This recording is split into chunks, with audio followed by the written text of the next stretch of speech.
বেচে দিয়ে চলে গেলে, তুমি আজকে মালগুলো বেচে দিয়ে চলে গেলে, আমাদের মুসলিম ভাইরা কিনলো, কিনে রাস্তায় ধরা পড়ে আসলো, তোমরা নিয়ে চলে যাও। তোমরা কেন, তোমাদের তো মাথা তো, তোমরা কেন বিক্রি হবে?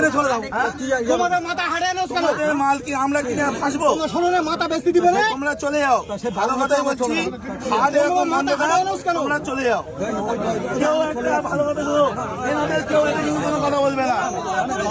ওনারাও করে খায়, আমরাও করে খাই। এখন কথা হচ্ছে ওনাদের মাথা, ওনারা বেচে দিচ্ছে, আমাদের মুসলিম ভাইরা কিনছে, কিনে ফেসে যাচ্ছে, ওনারা টাকা টেনে বাড়ি চলে যাচ্ছে, আর কিন্তু কোনো সমস্যা নেই। সুতরাং কেউ একটা কোনো কথা বলবে না, ওনারাও করে খায়। কিন্তু তোমরা মানে কাকা গরুগুলো নিয়ে বাড়ি চলে যাও। সরকার যতক্ষণ না নির্দেশ দিচ্ছে যে কি হবে, কেউ কোনো তুমি যা বলো তাহলে আমরা রাজি, তোমার লড়বে কি? লড়বে কি? আমাদের সাথে লড়বে কি? হবে না, হবে না।